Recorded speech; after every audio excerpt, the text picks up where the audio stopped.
제 경험을 먼저 간증처럼 이야기하면서 시작하겠습니다. 제가 이제 한참 미국 집회 한참 다니고 있을 때에 어느 날 이제 미국에 집회를 가야 되는데 주님께서 이제 하나님의 허락하심이 있어서 제가 이제 집회를 가게 됐어요. 지금까지 저에게 집회를 요청한 나라는 꽤 돼요. 그런데 제가 그걸 일일이 다 주님께 물어보거든요. 그러면 주님이 아니다 하면은 이제 정중하게 거절하고, 그래서 제가 안 간 지역들이 있습니다. 근데 하나님께서 가라고 하신 꼭 가야 된다라고 하는 이렇게 마음을 주시고, 또 제가 이제 가기 전에 기도를 하면 하나님께서 집회 가운데서 일어날 일들을 미리 저한테 말씀해 주시는 게 있어요. 그런 것들을 이제 받고 가면은 틀림없거든요. 그래서 제가 이제 주님의 음성을 듣고 이제 가는데, 정말 제가 한 번도 경험해 보지 못한 거를 주님이 저한테 요구하시는데, 그게 뭐냐면, 네가 비행기 표를 끊어서 가고, 그리고 거기선 사례비를 절대 받지 말라. 근데 제가 집회를 2번을 해요. 그러니까는 이제 이렇게 첫 주는 일반 집회하고, 둘째 주는 이제 부흥학교라고 그래서 아주 심도 있게 등록비 받아가지고 집회를 해요. 예, 그걸 가르치는 일을 하는 거죠. 부흥학교라고 제가 늘 했던 거. 그래서 2주간을 하는데, 근데 그것도 받지 말고 사례비도 받지 말고 네 비행기 티켓 끊어서 가라. 근데 저는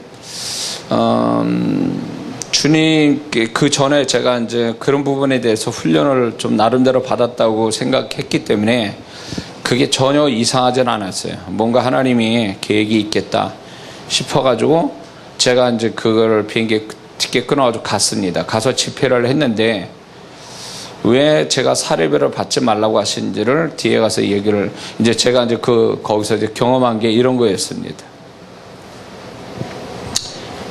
마음이 아픈 게, 집회를 이제 제가 그거를 하는데, 그 목사가 참 어렵게 목회를 하고 있었어요. 근데 그 목사가 이제 사모님이 저한테 지나가는 말로 이렇게 한 거예요. 이제 대접을 한다고 제가 이제 미국의 좋은 식당에서 음식을 먹는데, 훅 지나가는 말로 이런 데를 가족과 미국에서 한 7년을 살았는데 가족과 함께 여기 이런 데를 와본 적이 없다라는 거예요. 그래서 제가 빨리 앉아 계세요. 왔다 갔다 하지 말고. 제가 확 그 말이 꽂혔어요. 참 어렵게 목회도 하는데다가 사모님이 그냥 지나가는 말로 한 건데 저한테 그게 꽂힌 거예요. 그래서 하나님이 왜 사례비를 받지 말란지를 그때 나름대로 알게 됐어요. 근데 이 교회에서는 사례비를 정식으로 저한테 줬어요. 사례비를 줬는데 제가 하나님이 받지 말라 그러니까 제가 그 사례비를 받은 걸로 해서 다시 목회자한테, 목사한테 다 줬어요. 그게 내가 주는 선물이에요. 이게 내가 선물이 아니라 주님이 주는 선물이라면서 제가 사례비를 다 줬어요. 그래서 맛있는 거 먹으라고. 그러니까 사모님이 굉장히 감격해 하더라고요. 받고 나서. 하나님이 그래서 이 가정을 도우려고, 목회자 도우라고. 근데 그때 그 교회가 성도분들이 좀 그런 표현하면 좀 죄송한데요. 그분 다 그렇다는 건 아니에요. 근데 그 성도님들이 좀 싸가지가 없어요. 아주 제가 봐도 기분 나빠요. 그래서 제가 거기에 지금 창립 멤버라는 성도들을 나중에 다 내쫓았어요. 제가 집회해가지고. 아주 터줏대감처럼 앉아가지고 교회 부흥을 가로막는 그런 분들이었어요. 근데 목회자도 섬길 줄도 모르고, 그래가지고 참 어렵게 목회. 근데 여기서 명문대학 나온 사람들이에요. 그런 걸 보면서 마음이 아팠어요. 특히 애들이 셋인데 사모가 그런 얘기를 훅 지금 얘기하는 게 제 마음에 꽂혀가지고 제가 이렇게 할 때 너무 고마워하더라고요.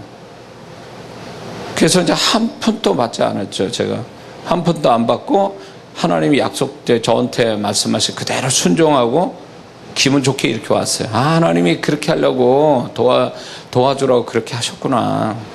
그러고 와서 딱 인천공항 딱 내렸는데, 문자를 딱 이렇게 핸드폰을 딱 여는데 그 문자에 딱 오는 거야. 자기가 하나님께 기도했는데 감동이 돼서 목사님 사육에서 헌금한다고 딱 그랬는데 그 헌금이 제가 비행기 갔다 온 그 2배 이상, 3배 가까운 헌금이 들어오는 거예요. 저는 그때 또 한 번 놀랐어요. 아, 이거였구나. 하나님이 내가 정말 그분이 말씀할 때 내가 정말 온전히 순종하는 거를 테스트하였구나. 시험을 하고 계셨구나. 내가 온전히 깔끔하게, 진짜 깔끔하게 내 돈 들여가지고 집회하고 갔다 와서 이렇게 하나님 앞에 순종했다라는 그 기쁨 가지고 딱 도착하니까 하나님이 수고했다고, 그 시험에 합격했다고 저한테 그 재정을 딱 그렇게 주실 때 너무너무 소름 끼쳤고 너무너무 내가 또 한편으로 기뻤어요. 하나님이 날 인정해 주신 것 같아서.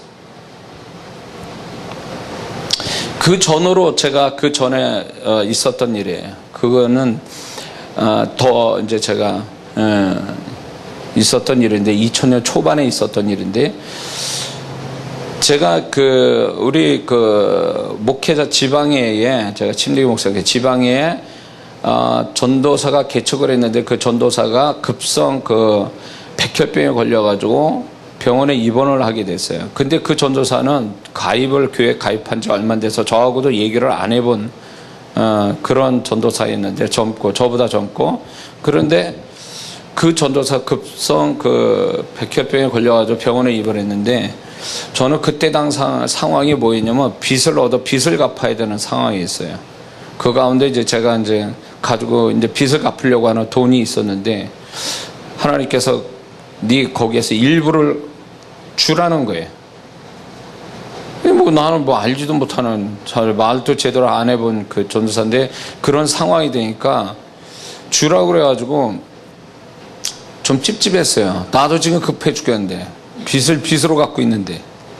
그래서 제가 일부를 띄어다가 그러다가 이제 그 병원에 입원했고 사택을 알아가지고 사모님을 만나서 사모님한테 줬어요.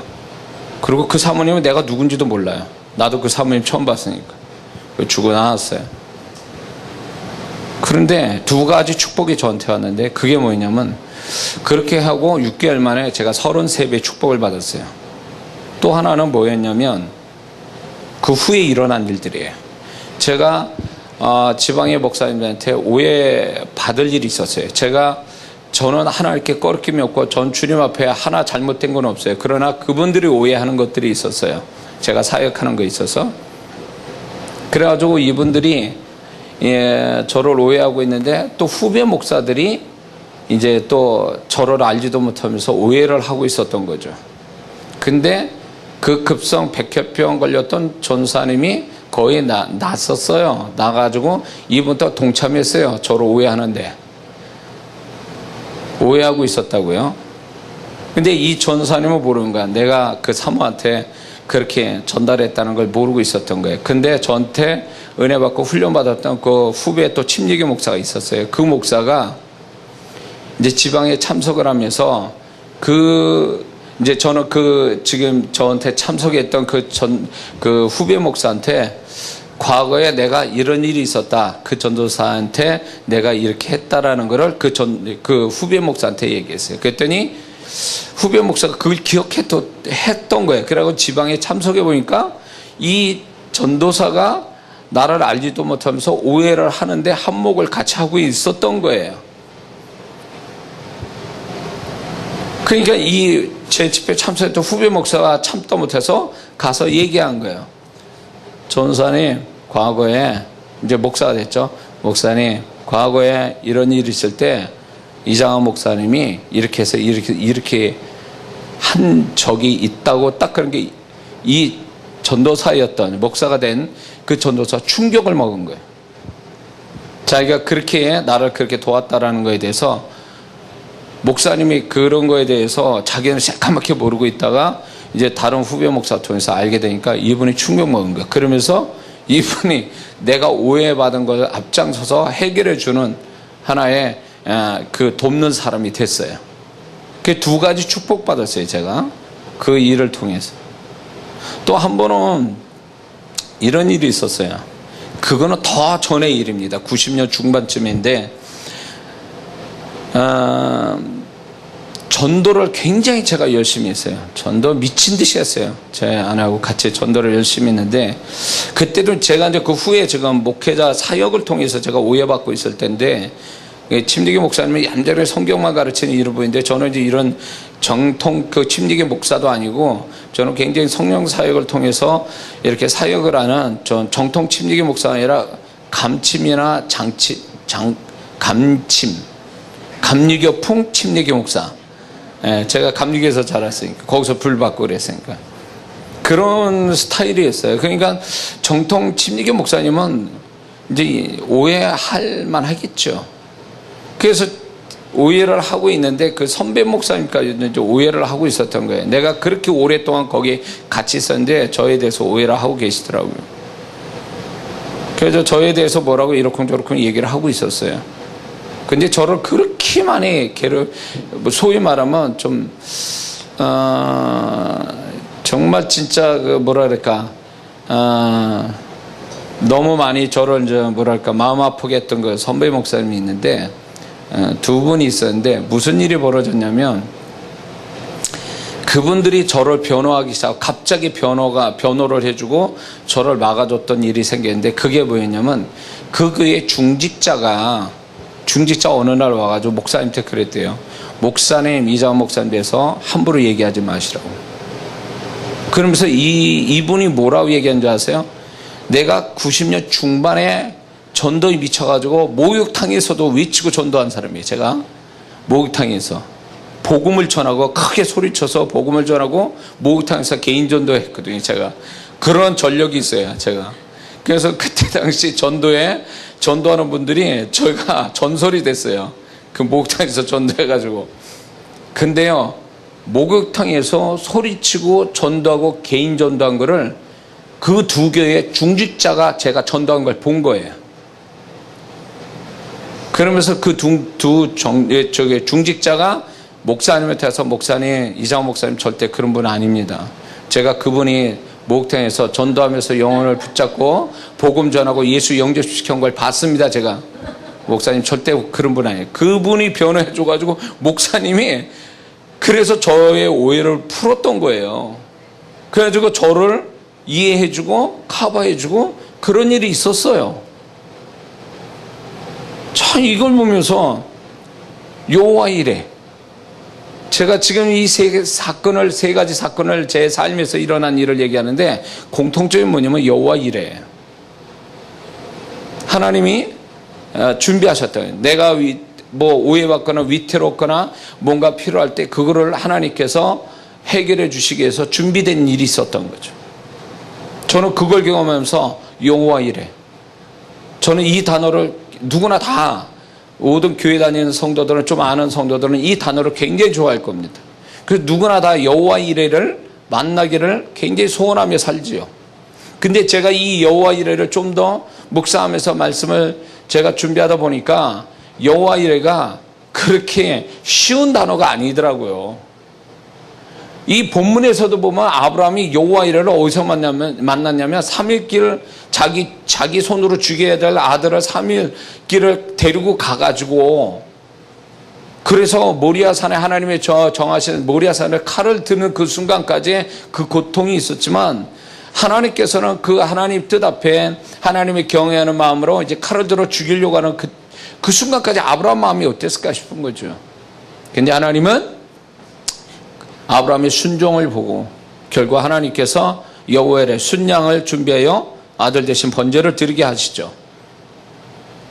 그러니까 여호와 이레라는 것이 아브라함이 가다가 여호와 이레 만난 것도 아니고 자기의 그 정말 진짜 아들을 칼을 들어 죽여야 되는 그 상황까지 갈 때는 이미 아브라함 자신이 죽은 것 같은 느낌이 들었을 거예요.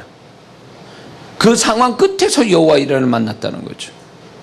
그래서 여호와 이레는요, 두 종류가 있어요. 보편적 여호와 이레가 있고 아주 특별한 여호와 이레가 있는데, 보편적 여호와 이레는 뭐냐면 우리가 먹고 살아가는데, 이 세상을 살아가는데 우리를 이렇게 이 모양 저 모양으로 채워주고 도와주고 기본적인 살아가는 데 삶에 있어서 이렇게 도와주시는 보편적 여호와 이레가 있어요. 그러나 스페셜, 아주 특별한 여호와 이레가 지금 이 아브라함의 이 사건에서 나타나는 거예요. 근데 이 여호와 이레가, 이 아브라함 같은 여호와 이레는 누구나 하나님이 예배하시고 인도는데 누구나 또 이 여호와 이레를 만나지는 게 아니에요. 아브라함 같은 태도를 가지지 못하면 여호와 이레는 절대 만나질 수 없는 여호와 이레가 있다라는 거죠. 우리는 흔히 여호와 이레를 쉽게 얘기하는데 쉽지 않다라는 거죠. 우리가 새끼 먹고 살아갈 수 있는 그런 부분은 하나님이, 그런 부분은 여호와 이레 쉽게 만나지게 하지만 정말 특별한 어떤 큰 축복, 큰 약속, 큰 어떤 하나님의 손길을 보는 이 여호와 이레는 쉽지 않다라는 거죠. 근데 이 여호와 이레는 사실은 순양을 아브라함이 준비하지 않고 하나님이 준비하신 것처럼 여호와 이레는 그분의 은혜예요. 그 여호와 이레라는 단어 자체가, 그게 우리의 노력으로 되거나 어떤 우리의 스스로 만들어내는 게 아니라 하나님이 은혜로 준비해 놓은 것들이에요. 그래서 그 하나님이 은혜로 준비된 여호와 이레를 만난 자가 정말 우리 하나님은 좋으신 분이구나, 나의 사정을 이미 알고 이렇게 하나님이 채워주시는구나, 이걸 경험시키는 거죠. 제가 이제 기억나는 게 허드슨 테일러, 중국 선교의 시작이 된 그 허드슨 테일러, 이분이 중국 선교를 이루기 위해서 뭡니까? 누구에도 도움을 안 받고 중국 사람화 돼가지고 선교를 하기 시작했거든요. 그런데 문제는 뭐냐면 나중에 이제 다 떨어진 거예요. 양식도 떨어지고 돈도 떨어지고. 근데 이 허드슨 테일러는 절대 하나님 외에 누구한테 도움을 구하지 않는다, 이게 신조였거든요. 근데 이제 다 떨어지게 된 거예요. 난감한 거예요. 그때 당시에 허드슨 테일러가 정말 그런 지조를 버리고 본국의 영국에다 이 선교비를 좀 보내달라고 그렇게 하기에는 너무 시간상으로 너무 먼 거예요. 지금 당장 양식 떨어져 다 떨어지니까. 그게 이게 시간상으로도 그때 구한다 해도 요청한다 해도 시간이 오래 걸릴 문제예요. 그런데 양식 떨어지고 모든 게 떨어지고 있는데 하나님께 기도하고 있는데 놀라운 거는 소포가 하나가 왔어요. 근데 그게 발신지가 영국이에요.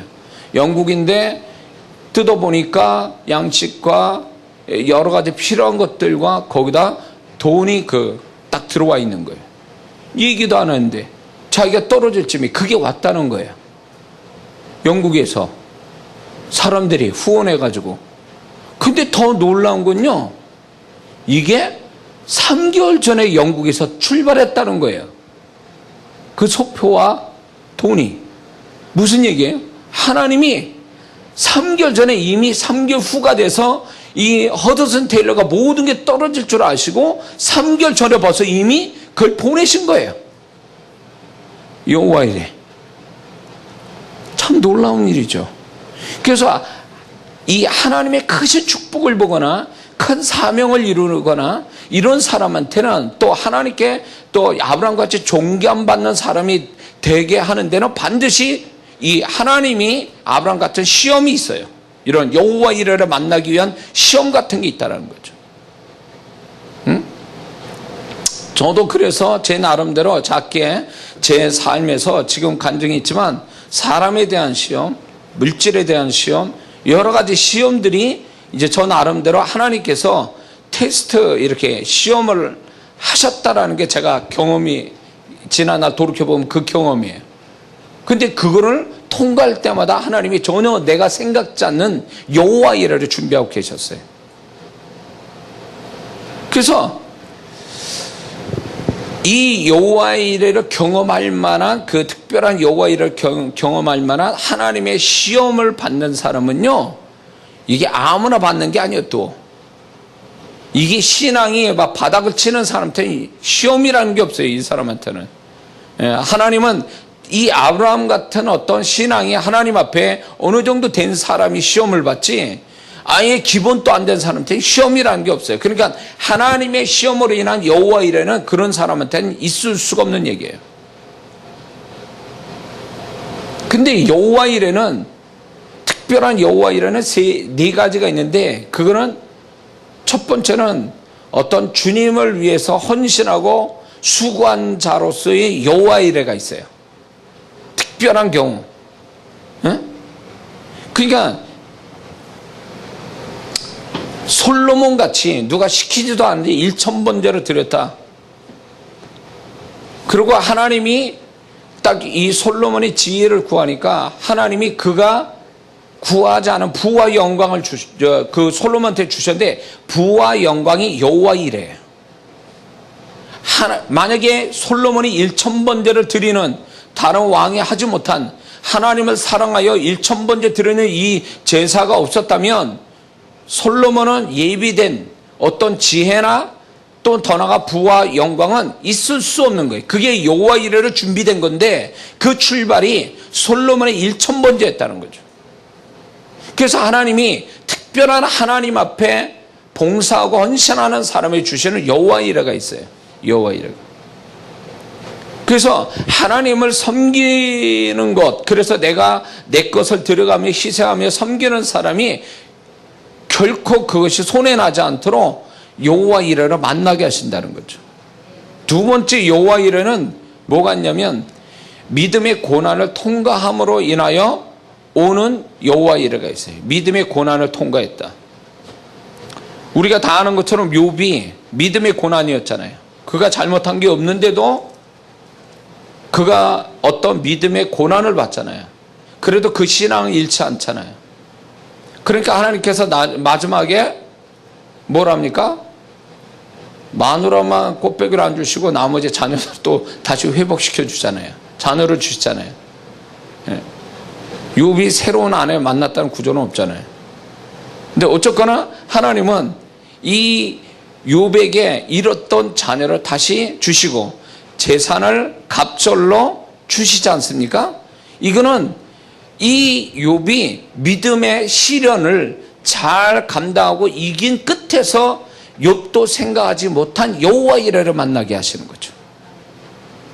그래서 믿음을 이렇게, 내가 이 믿음과의 싸움이다, 이 부분은 그렇게 생각이 든다면 그 믿음을 끝까지, 믿음을 지키기 위해서 손해보고 힘들고 어려운 일을 겪었다 해도 내가 이 믿음을 하나님 앞에 보여서 절대로 내가 계산으로 상식으로 돌아가지 않고 내가 믿음으로 이걸 승리하겠다라는 마음을 가지고 그걸 끝까지 감당이 되어진다면 그 사람은 그 믿음의 시련의 값으로 여호와 이레를 만나는 거예요. 세 번째는 뭐가 아니면 성령의 감동이 여호와 이레를 만나요. 성령의 감동. 자, 이런 일이 있어요. 저와 여러분들이 이제 그 영적으로 예민하면 하나님이 어느 순간에 훅 하고 감동이라는 걸 주세요. 너 이거 했으면 좋겠다, 저거 했으면 좋겠다. 나는 아무 생각이 없는데 갑자기 그분이 나에게 그분의 마음을 부어줘서 나를 감동시키는 거예요. 소위 말하면 내가 안 하면 안 될 것 같은 그런 마음. 또 내가 좀 더 그분을 기쁘게 해서 막 갑자기 끌어오르는 마음에 하나님께 뭔가를 해야 되겠다는 감정이 훅 하고 들어올 때 있어요. 그 감동이 여호와 이레를 얘기해 주는 거예요. 그 감동을 따라서 하는 자에게 결국 하나님이 그가 생각지 않는 여호와 이레를 만나게 해주시는 사인과 같은 거예요. 응? 그래서 여기서 많은 분들이 이런 게 있어요. 또 저도 그거에 속아가지고 저도 참 마음이 아픈 게 있는데, 제가 이걸 설명했어요. 하나님으로부터는 감동과 혼적으로 일어나는 감정과 이 두 가지를, 감정의 어떤 높은 감정, 어떤 흥분하는 감정, 이거와 하나님으로부터는 감동, 이걸 구분 잘하라고 그랬어요. 이걸 어떻게 구분할까요? 집회에서 은혜 받으면요 다 할 것 같아. 집이라도 바치고 다 할 것 같아. 그런데 그거 참아줘야 돼요. 참아야 돼. 왜? 그게 흥분한 자기 혼의 감정인지 정말 하나님부터 온 감동이지 구분을 못하면 큰일 난단 말이죠. 그래서 제가 뭐라 그러냐면 일주일 동안 기도를 하세요. 그 부분에. 그러면 기도를 하면 이게 하나님으로부터 온 거는 불이 붙어서 할 수 있는 마음과 상황들이 생기지만 이게 혼의 흥분된 감정으로 하면 그걸 놓고 기도하면 그거는 그 감정은 자연히 소멸됩니다. 소멸되면 그거는 감정이에요. 감동이 아니에요. 혼의 감정은 환경만 바꾸면 시간이 흐르면 그 감정이 자연히 없어져요. 그렇게 구분이 되는 거예요. 혼적인 감정과 하나님부터 온 감동의 차이가 거기 있는 거예요. 그런데 제가 그 얘기를 했더니 일주일 동안 하고 또 감동 받았다 그래서 작정을 한 분들이 있어요. 작정이 벌써 10몇 년간 작정이야. 하나님께 안 해. 못하는 게 아니라 안 해요. 그러니까 이런 분들은 여호와 이레를 겨우 못하는 거예요. 그리고 자기가 서원해 놓고 안 한다? 그러면 그거는 계속 자기를 매이게 만드는 거거든요. 자기 스스로가. 그 조심해야 돼요. 조심해야 돼. 에? 그거로 자꾸 이렇게 뭔가 공수뼈 뛰듯이 이렇게 하는 사람이 있어. 어디 가면 막 흥분해가지고 막 여기저기에다 남발을 해. 작정한다. 감동받았다고. 그런 거 하나도 안 해.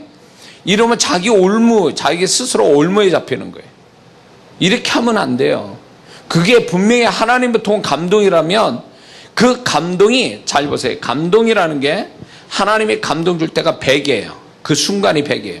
시간이 흐르죠? 조금씩 기름이 새듯이 조금씩 그 감동의 수치가 떨어져요.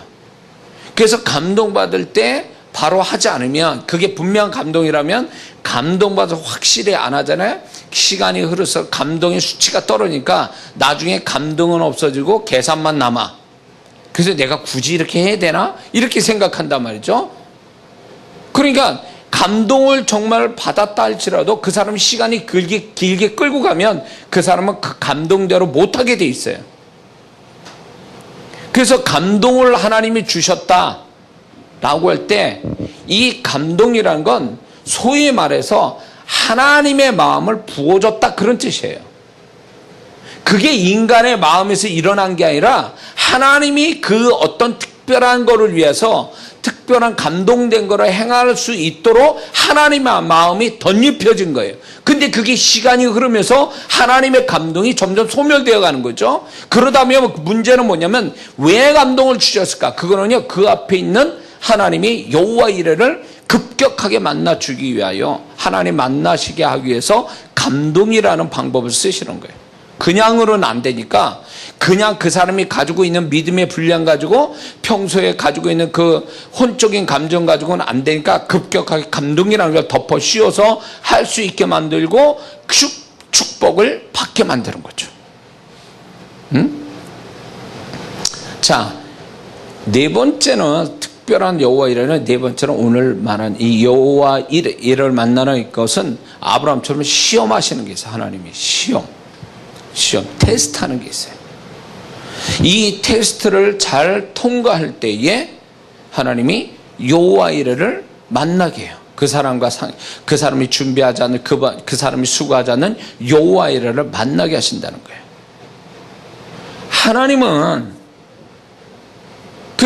하나님은 이 사람한테 뭔가 이 여호와 이레를 통해서 새로운 축복, 큰 축복, 급격한 축복 이런 것들을 줘야 되겠다. 얘한테 줘서 뭔가 좀 해결을 빨리 보게 해줘야 되겠다 그러면 반드시 스페셜, 특별한 여호와 이레를 준비하는데 그 특별한 여호와 이레를 만나지게 하기 위해서 이 네 가지 방법을 쓰시는 거예요. 네 가지를 쓰는 거예요. 그래서 어떤 사람은 첫 번째 얘기한 대로 그 순간만큼 정신 나간 거죠. 하나님께 봉사하는데 미친 짓이 하는 거죠. 지나고 나면 내가 무슨 정신으로 그렇게 했을까? 라고 하지만 하나님이 그 사람한테 그 시기에만 그거 할 수 있게 만들어 주는 거예요. 근데 이 사람은 그거를 정말 잘 순종한 거죠. 하나님이 순종하고 봉사할 마음을 주시니까 열심히 하는 거예요. 근데 그때뿐이에요. 그 다음엔 할래도 여건도 안 돼, 환경도 안 돼, 뭣도 없어. 없는 게 투성이에요. 그러니까 안 되는 거예요. 그런데 그 시기에서는 그게 다 되는 거예요. 그래서 그걸 알고 그냥 왕창 해버리는 게 하나님께 봉사를 해버리는 거죠. 그러니까 그때 그 봉사가 결국 그 후에 그 사람 인생 속에 하나님이 여호와를 탁 만나게 하는 거예요.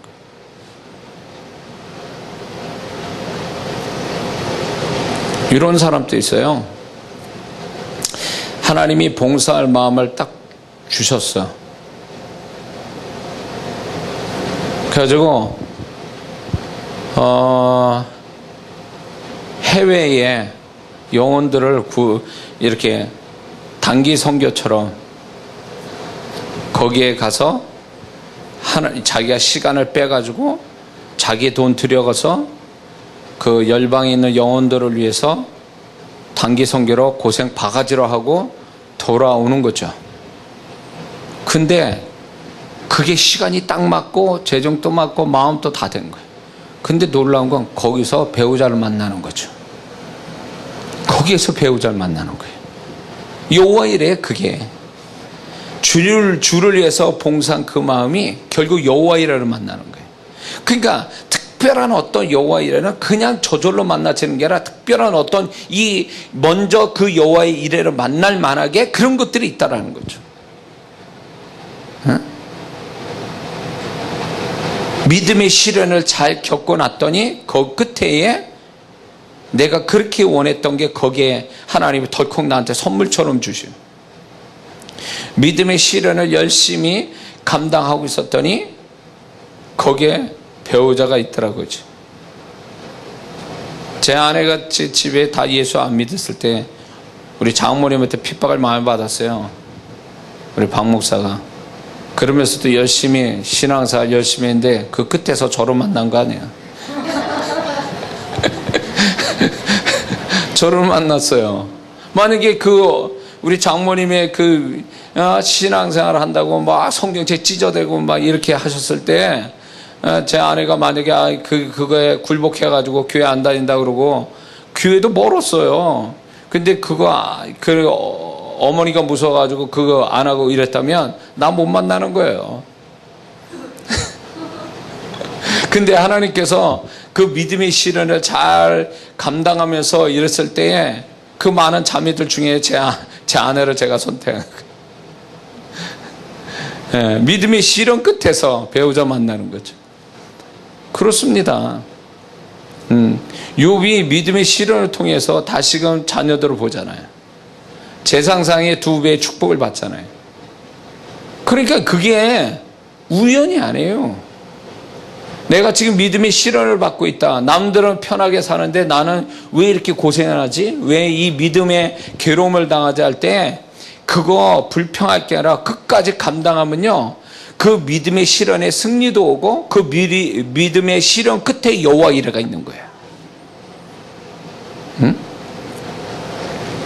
그리고 감동받을 때 하나님 감동 주실 때 하나님 마음이 덧입혀질 때 계산하지 말고 바로 하셔야 돼요. 그거대로 해야 됩니다. 그러면 그 이상의 하나님이 여호와 이레를 만나게 하세요. 응? 그래서 아브라함도 보세요. 아브라함도 하나님의 시험을 받을 때에 바로 즉시 아침에 일어나서 떠났다 그랬어요. 며칠을 질질 끌지도 않았어요. 왜냐하면 그게 아브라함도 그걸 알았던 것 같아요. 여호와 이레를 만나는데 아브라함이 늦게 출발하거나 이랬으면 벌써 갈등 가서 출발도 못했어요. 그런데 아브라함은 빨리 그거를 시행하기 위해서 아침 일찍 떠났다 그거죠.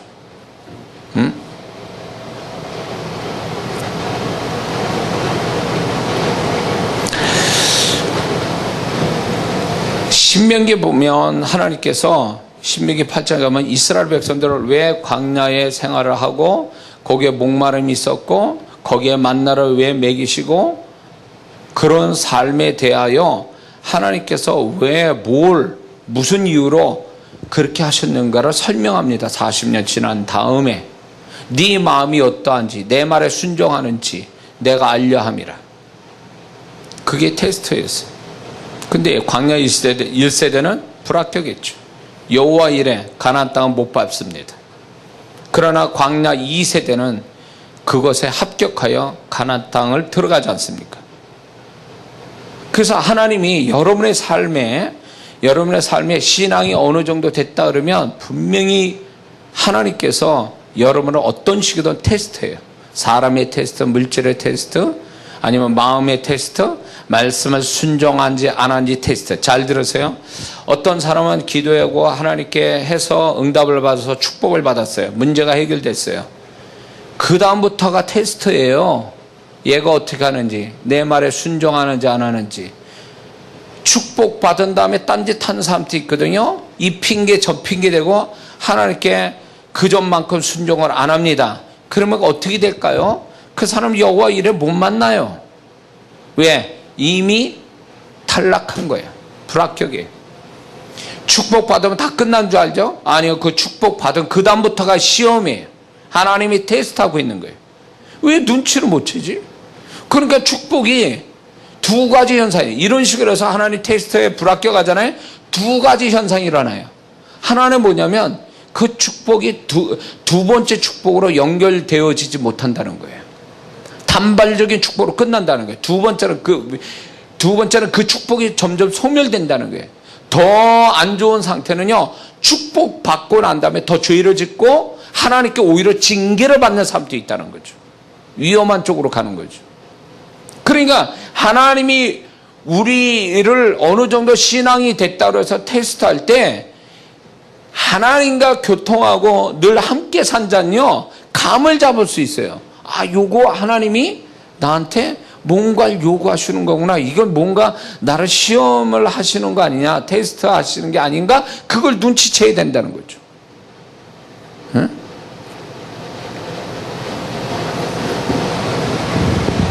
나 하나도, 내 몸뚱이 하나도 좀 힘들어 죽겠는데 자꾸 어떤 사람 귀찮게 와서 들러붙어가지고 자기 도와달라고 하는 사람도 있거든요.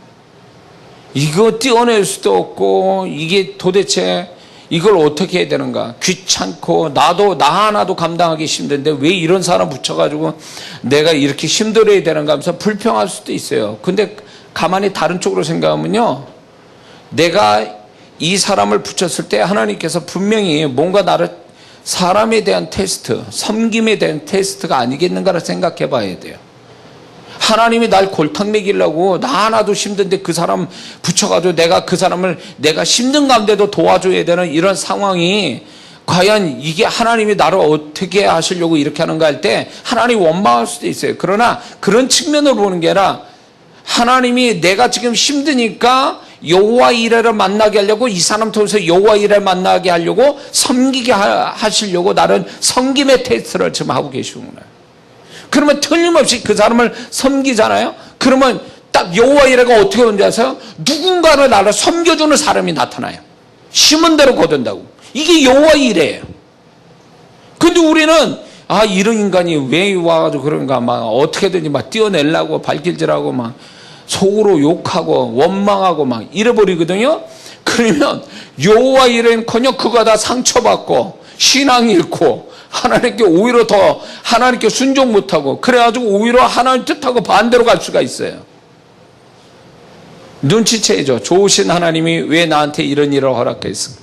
왜 나한테 이런 게 와가지고 내가 더 힘들어질까? 라고 할 때 나 자신의 힘든 거로 보지 말고 뭔가 누군가를 도울 수 있는 찬스를 주신 거에 그런 눈으로 긍정적인 마음으로 딱 바라보면요, 틀림없어요. 그게 긍정적 시각으로 보는 게 하나님의 시각으로 보는 아주 기본적 자세예요. 믿습니까? 네? 제가 그랬거든. 보면은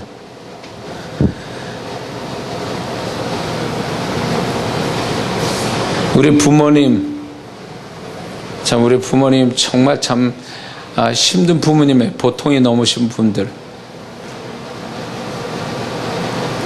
근데 에베소서의 말씀처럼 주님 그 부모를 섬기는, 어떤 식이든 부모를 공경하고 부모를 섬기는 자는 땅에서 잘되고 장수한다는 그 말씀 틀림없습니다.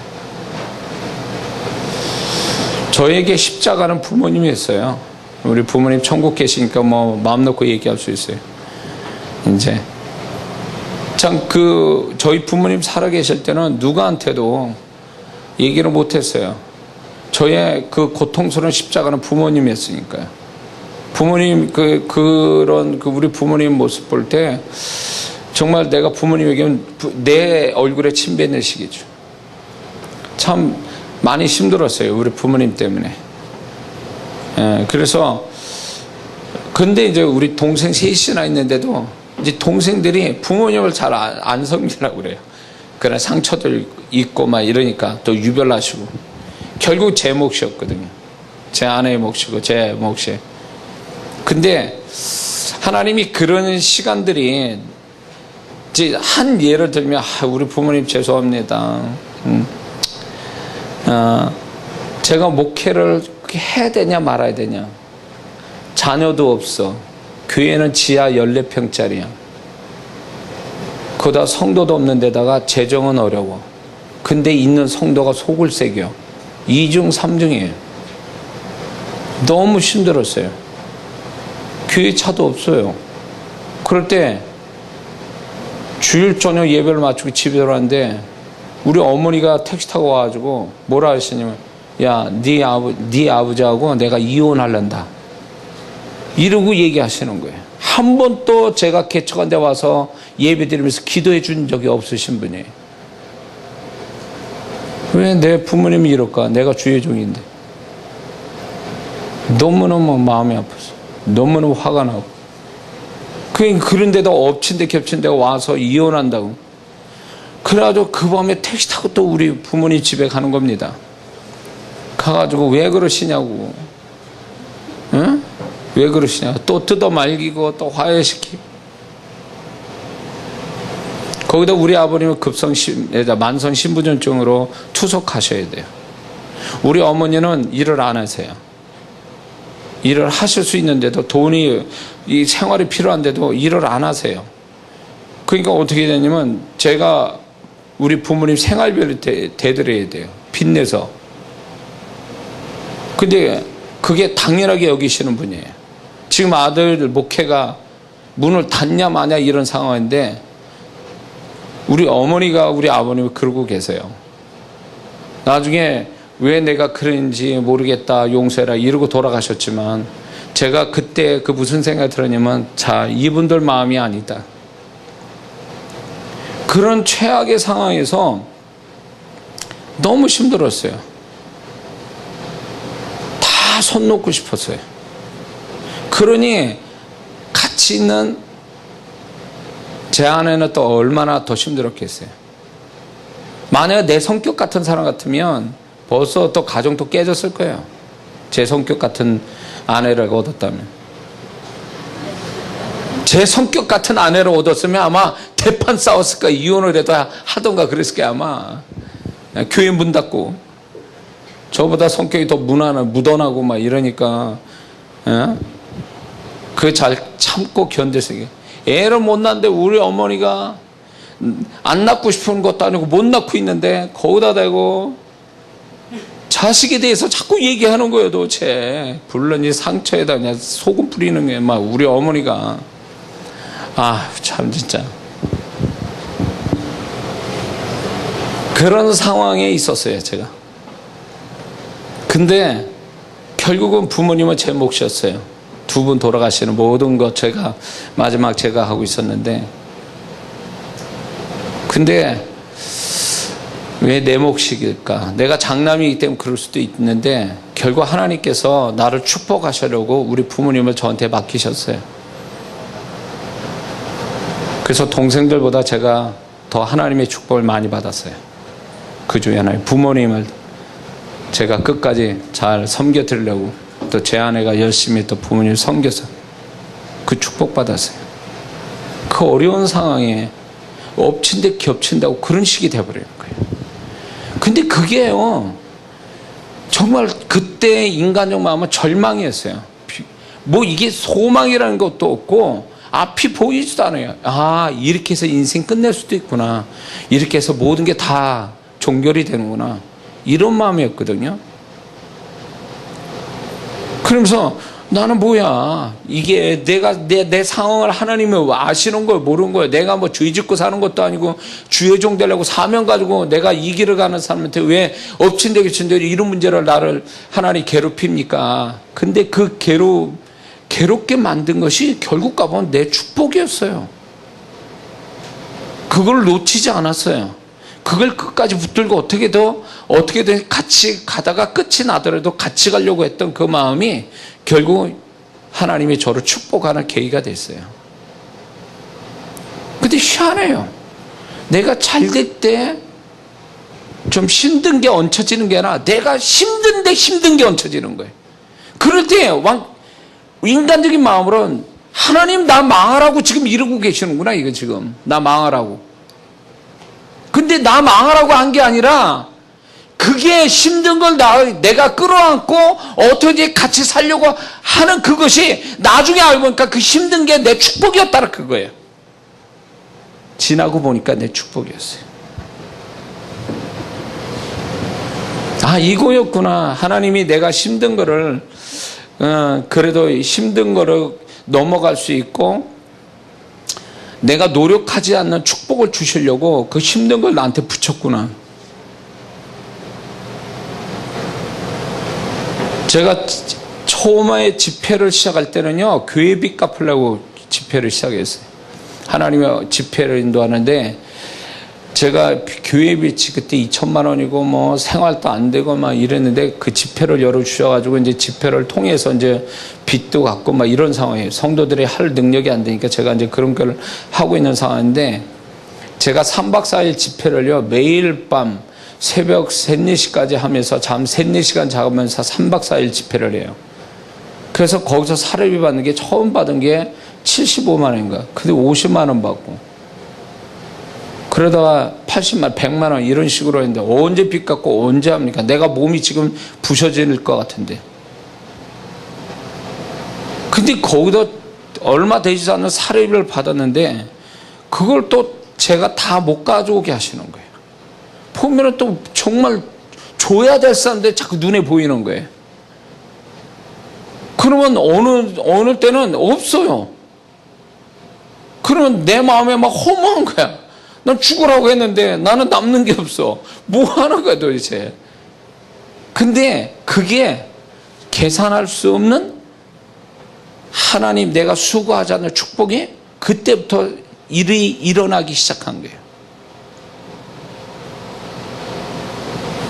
제가 이 얘기를 한 줄 아세요? 제 이야기를? 어쩌면 여러분 중에 그런 힘든 상황이 있는데 더 힘든 게 겹쳤다면 그거 나 망하라고 하나님이 망하라고 주신 게 아니에요. 그 힘든 걸 끌어안고 있어야 됩니다. 이런 게 있어요. 막 거부하는 사람이 있어요. 나도 힘들어 죽겠는데 왜 와가지고 날 괴롭혀. 그래가지고 환경으로 막 뛰어놀려고 그렇지 않으면 내 마음에서 어쩔 수 없이 같이 붙어 있으면 내 마음에서 자꾸 이렇게 버리려고 그러거든요. 그러면 안 돼요. 왜? 이 사람이 내가 이 일을 하는 것이 하나님이 장래에 여호와 이레 특별한 여호와 이레를 만나기 위해서 나에게 붙여놓은 거거든요. 그걸 내가 끌어안을 때 비로소 이 끌어안고 가다 보면 여호와 이레를 만나는 거예요. 이삭을 끌어안고 3박 4일을 갔으니까 여호와 이레가 있는 거예요. 어? 얼마나 고통스럽겠어요. 아브라함이 죽여야 될 그 아들을 품에 3박 4일 같이 있는 이 아들을 바라볼 때 얼마나 고통. 그러니까 우리가 여호와 이레를 만나는 게 기분 좋게 룰루랄라 하면서 여호와 이레를 만나치는 것이 얼마나 되겠습니까? 하나님은 그거는요, 일상에 살면서 가벼운 건 여호와 이레 그렇게 만날 수 있어요. 그러나 하나님만이 하실 수 있는 놀라운 여호와 이레는요, 그렇게 가지 않아요. 아브라함이 얼마나 마음이 힘들겠어요. 그것처럼 우리가 여호와 이레를 만났는데 그게 가벼운 마음으로 가는 게 아니라 어떻게 보면 눈물을 흘리며 가야 되고 괴로워하면서 그걸 끌어안아야 될 것들이 있어요.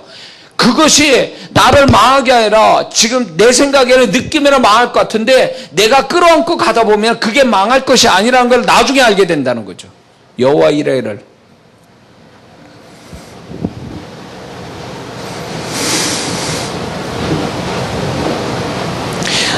자, 그래서 우리가 여호와 이레를 이렇게 경험하게 이제 경험시켜 주시려고 할 때는 하나님께서 세 가지 은혜를 주세요. 여호와 이레를 경험할 때까지 그 과정 속에 세 가지 은혜를 주시는데, 첫 번째는요, 마음을 잡아주세요. 마음을 잡으세요. 아브라함이 자기 아들을 죽이려 3일길을 간다는 거 할 때는 이거는 보통 마음 가지고는 안 돼요. 100세에 난 아들이에요. 근데 어떻게 그 아들을 잡아 죽이려고 3일길을 가냐 그거예요. 그럴 때 이게 인간 아브라함의 마음 가지고 감당이 되겠냐 이거예요. 아니요. 하나님이 아브라함 마음의 애정을 잡아주신 거예요. 잡아줬기 때문에 감당이 되는 거예요. 그래서 여호와 이레를 보는 자는 첫 번째 은혜가 뭐냐면 그 일을 그거를 감당할 수 있는 여호와 이레까지 볼 수 있는 데까지의 하나님이 바라는 마음을 딱 그 마음을 주어서 붙잡아 주는 거예요. 그 마음. 인간적 마음으로 뭔가 튀어나가거나 삐져나가고 잘못될 수도 있으니까 그 인간적 마음까지 딱 잡아서 그 일을 끝까지 해낼 수 있는 마음을 부어주신다 그거예요. 애정이든 그 애정이 나를 여호와 이레를 못 만나게 인간적 마음 애정으로 막 튀어나갈 것 같으니까 애정을 잡아주세요. 어떤 생각, 그 생각 때문에 망할 수 있으니까 생각을 아예 못 갖게 생각을 잡아주신다라는 거죠. 저하고 제 아내하고는 8년 동안 애 없죠. 애 없이 살았죠. 7번인가 8번 유산했죠. 3개월마다. 그런데 우리 어머니 또 대놓고 그냥 자식 이야기하고 있죠. 참 힘들었어요. 근데 놀라운 거는 제 아내하고 8년 동안을 애 때문에 뭐 싸우거나 그것 때문에 서로 마음의 골이 깊거나 그것 때문에 정말로 심각해지거나 그런 일은 없었다는 거죠. 제 아내가 있어서 하는 얘기. 그것 때문에 그 마녀 문제 있으면 벌써 이혼했죠. 그런 문제가 심각해요. 8년 동안 목회도 힘들어 죽겠는데 생활도 어려운데 애까지 없어. 시댁이 그런 식으로 그 시어머니가 그런 식으로 얘기해요. 그럼 누가 그걸 어떻게 감당되겠어요? 그게 안 되죠.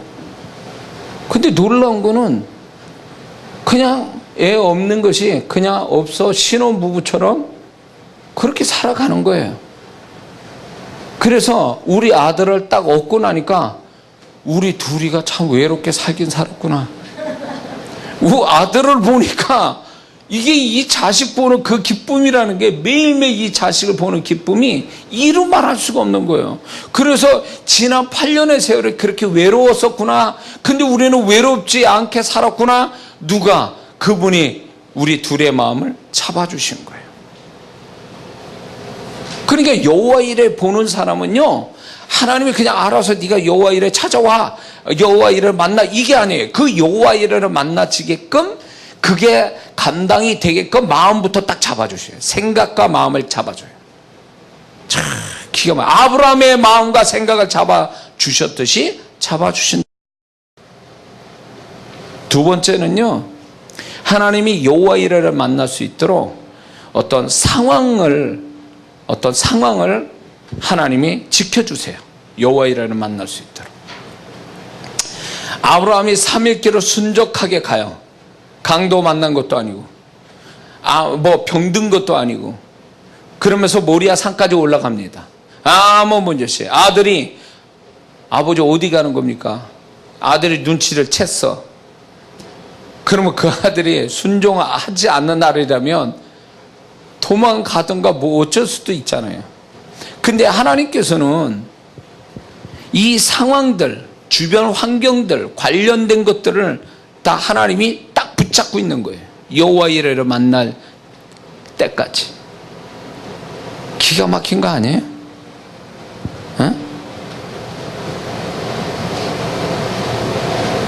이삭의 태도도 그렇고 뿔에 걸린 순양도 그렇고 상황들이 딱 하나님이 조정해 놓고 있는 거죠.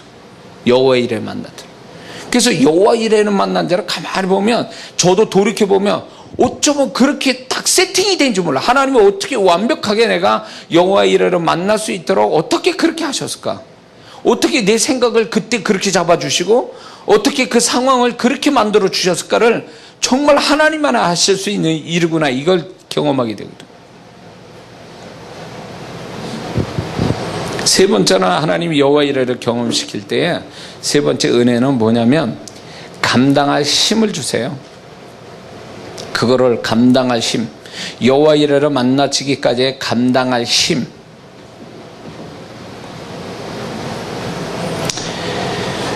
아브라함은요 120세쯤 됐을 거예요. 이삭을 바쳤을 때. 그럴 때 아브라함이 어떤 그 하나님의 뜻을 이루기 위한 어떤 마음이나 그 다음에 그 건강이나 아니면 이삭을 이길 만큼, 이삭의 순종이 있지만 이삭을 이길 만큼 또 이런 저런 것들이 아브라함에게 감당할 힘을 하나님이 주셨다는 거예요. 감당할 힘이 없으면 못하는 거예요. 순종을 못하거든요. 근데 이 아브라함에게 감당할 힘을 주셨다는 거예요. 이게 굉장한 일이에요. 그래서 하나님이 시험하여 여호와 이레를 만나게 하는 사람에게 네가 알아서 네 능력껏 해봐라는 게 아니라, 이게 딱 정해져 있으면 하나님께서 여호와 이레를 이 사람한테 주겠다라면 그 모든 것들이 완벽한 세팅을 이루어서 만나질 수밖에 이끌어 가시는 거예요. 만나질 수밖에 없게 딱 만나지도록 이끄신다는 거예요. 만나지도록. 그래서 하나님이 나를 어떤 식으로든 특별한 여호와 이레를 만나기 위해서 이끌어갈 때에 우리가 안 되는 쪽, 뭔가 문제가 있는 쪽 보는 게 아니라 하나님이 나를 이걸 이루기 위해서 어떻게 이끌어가는 그분의 손길을 생각한다면, 그분의 은혜를 생각한다면 넉넉하게 감당이 될 수 있는 줄 믿습니다.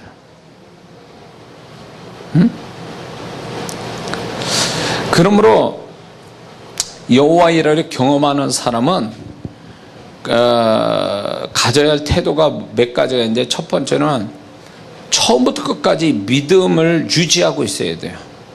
믿음을 유지해요. 왜냐면 여호와 이레는 그 사람이 믿음을 가지고 있는 데서 여호와 이레를 만나지, 인간적 계산이나 혼적인 감정을 통해서 여호와 이레를 만나는 게 아니거든요. 그래서 이 여호와 이레는 사실은 믿음으로서만이 만나지는 거기 때문에 믿음을 끝까지 유지해야 돼요. 믿음을 끝까지. 하나님 만약에 뭘 시험한다, 아니면 봉사를 시킨다, 믿음의 실현을 시킨다 그럴 때 그게 다 어떻게 보면 영적인 거예요. 그래서 내가 영적인 태도를 가져야 되는데 그 믿음을 끝까지 유지하는 상태에서 여호와 이레를 만나지도록 내가 중간중간 자꾸 계산이 들어가고 상식이 들어가고 뭐 애정이 들어가고 뭐 이런 것들에 더 조심해야 될 필요가 있어요. 처음부터 끝까지 믿음으로 시작하니까 믿음으로 끝을 봐야죠. 두 번째는요, 경험이 될 때까지 끝까지 가야 됩니다. 중간에 멈추면 안 돼요. 왜 그런 줄 아세요? 여호와 이레는 여호와의 산에서 준비된다 그랬어요. 중간에서 준비되는 게 아니라 끝에 가서 준비한다는 거예요. 그러므로 여호와 이레를 보는 사람은 끝까지 가야 돼요. 하나님이, 그래서 뭔가 하나님이 나한테 여호와 이레를 주실 것 같다라는 그런 어떤 그런 것들을 나한테 요구하거나 내가 그거를 할 때는요, 어디까지 멈추지 말아야 되냐면 여호와 이레를 받아 누릴 때까지 거기까지 가야 돼요. 중간에 멈추면 안 돼요. 중간에 멈춰야 돼요. 많은 사람들이 이런 게 있어요. 하나님께서 여호와 이레를 만나게 하려고 우리를 이끌어가는데 중간에서 믿음이 부족하거나 육적인 상태로 돌아가거나 아니면 자꾸 상황에 쫓겨가거나 이렇게 해가지고 하나님이 이끄신 여호와 이레까지 거기까지 못 가는 거예요. 그래서 중간에 포기하여 여호와 이레는 끝장이 나버리는, 경험이 안 되는 이런 것들이 얼마나 많은지 몰라요. 시작을 했으면 여호와 이레를 받아 누려 하나님이 좋으신 분, 내가 수고하지 않는 것들을 주시는 그분, 이거를 경험해서 하나님을 찬양하는데 왜 잘 나가다 중간에 다 끊기냐고. 잘 나가다. 예?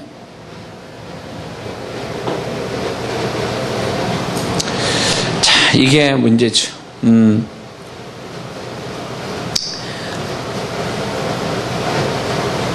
자, 그리고 세 번째는요, 하나님이 은혜 주시는 기간 안에, 그 기일 안에 해야만이 여호와 이레를 만나질 수 있어요. 하나님이 은혜 주시는 기간이 있어요. 기일이 있어요. 기한이 있어요. 자, 여리고 성은요 7일이 기한이에요.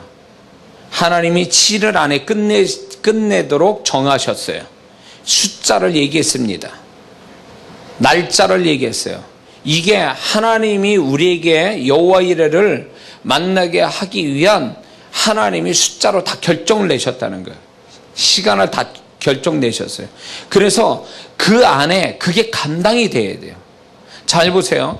여리고성 무너뜨릴 때도 하나님이 7일 동안 하게 하셨어요. 그리고 제 7일에 가서는 7바퀴를 돌게 합니다.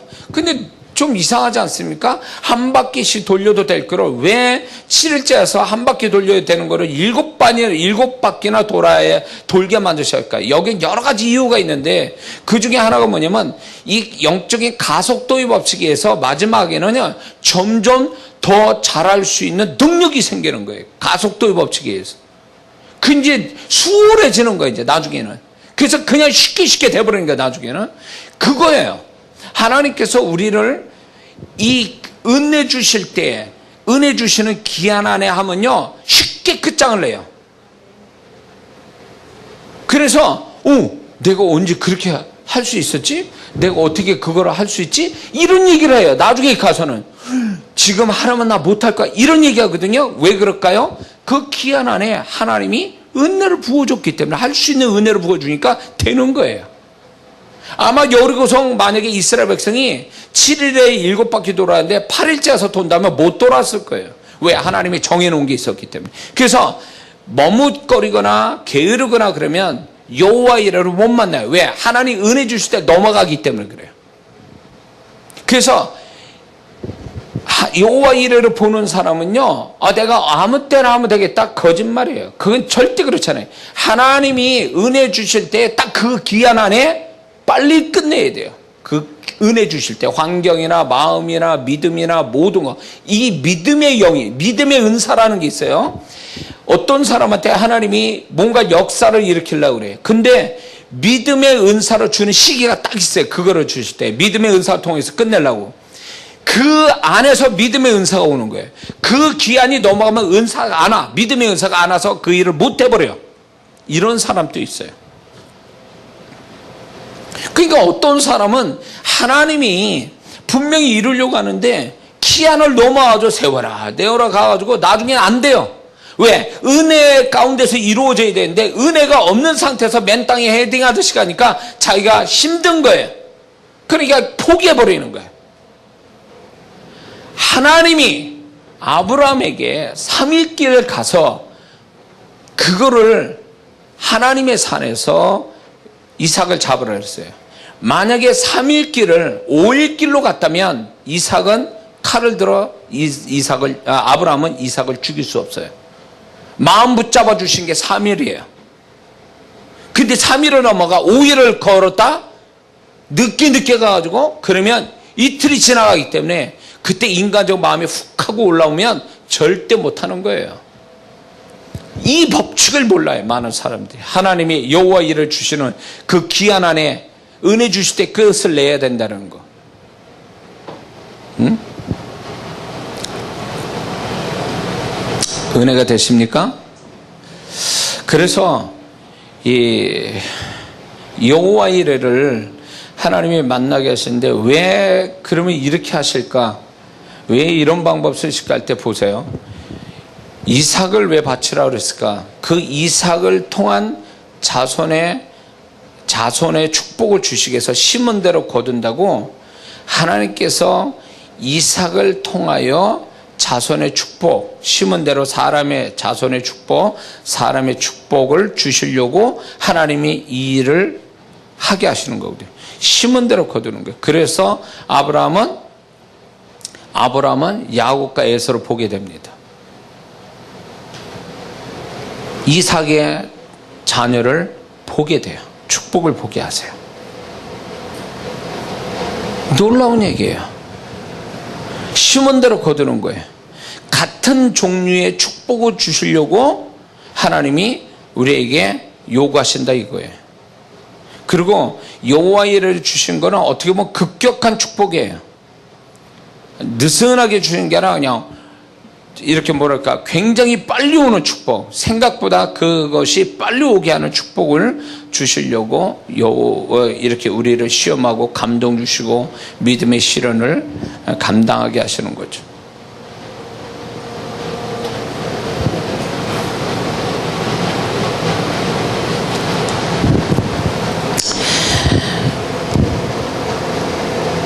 자, 우리가 성경으로 배워진 것들이 성경 속에서만 존재하는 게 아니라 저와 여러분의 삶 속에 분명히 성경은 우리의 삶 속에도 동일한 원리로 우리를 역사해 가고 있기 때문에 우리는 분명히 하나님은 우리에게 어떤 식이든 보편적 여호와 이레와 특별한 여호와 이레를 통하여 우리를 축복해 가신다는 것을 잊지 말아야 됩니다.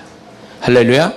그래서 그분이 우리에게 여호와 이레, 그거는요 우리가 노력해서 얻어지는 게 아니라 하나님이 인정하셔서 우리에게 주시는 선물이기 때문에 그걸 통하여 하나님을 자랑하고 하나님을 높이고 하나님의 성품을 우리가 알고 신뢰하는 자가 되게 하기 위해서 우리를 여호와 이레를 허락하는 거니까 여러분들이 절대 거기에 하나님이 또 그거를 감당하고 경험할 수 있을 때까지 은혜 주신 것에 대해서 여러분들 그거를 그 은혜 속에서 다 이루어져야 될 줄을 믿습니다. 그래서 절대로 여러분들 중간에 포기하지 않는 자가 되기를 바랍니다. 예. 그래서 여러분들이 이건 좀 상식적이지 못한 것 같다. 하나님이 나한테 요구하는 게 분명한데 내가 상식적이지 못하다 그러면 그건 여호와 이레가 준비되어 있는 거예요. 뭔가 자꾸 이거를 하나님이 나의 믿음을 자꾸 요구하는 것 같다 그러면 이건 여호와 이레가 준비되어 있는 거예요. 우리는 상식과 계산으로 사는 인생이 아니라 하나님이 주신 믿음을 통해서 하나님만이 준비하신 것을 받아 누리며 사는 인생이 크리스찬의 인생인 줄 믿습니다. 그래서 여러분들이 이런 게 있습니다. 우리가 예수 믿는 사람들이 눈에 보이는 게 다 이렇게 세상 분위기에 너무 우리가 거기에 속아가지고 그렇게 사는 것이 정답이고 그렇게 사는 게 잘 사는 것처럼 여겨지는 나도 모르는 세상적 논리, 세상적 공식이 우리 안에 들어와 있거든요. 그거 반드시 깨져야 됩니다. 예수 믿는 사람은 성경이 공식이에요. 살아가는 삶의 공식이에요. 그게 정말 그대로 실제로 일어난다는 거죠. 그래서 세상 사람한테 입 다물게 만드는 거죠. 하나님만이 하시는 일들을 내가 경험하여 이거는 사람이 내가 한 게 아니라 하나님이 나에게 이렇게 하셨다고, 그분은 살아계시고 그분은 여전히 우리를 축복하신 분이라는 걸 보이지 않지만 그분은 존재하여 나에게 이렇게 역사하고 있다는 것을 말할 수 있는 데까지 가는 신앙이 돼야 된다는 거죠. 하나님이 그거를 그래서 세상 사람에게 살아계신 하나님, 우리와 함께 하신 하나님을 말하게 해서 그들도 맞구나, 네가 하나님이 함께 하시는구나. 아브라함에게 말한 것처럼 네가 뭘 해도 하나님이 함께 하시는구나. 그래서 우리가 하나님을 살아계신과 그분이 나에게 좋은 것 주신 그분이라는 것을 자랑해야 돼요. 그게 예수 믿는 자의 삶에 그게 그런 모습이 있어야 된다는 거죠. 세상 사람 같이 동일하게 살아가는 건 불행한 거예요. 예수 믿는 사람이. 세상 사람이 말하는 거 외에는 내가 말할 게 없는 것은 불행한 거예요. 우리는 그분이 우리와 내가 착하고 뭐 안 하든 간에 하나님이 나와 함께 하셔서 하나님은 이렇게 역사하고 있다라는 것을 말할 수 있는 데까지 가야 이게 크리스찬다운 삶의 모습이에요. 이것을 우리가 매일매일 경험돼야 될 줄 믿습니다. 기도합니다.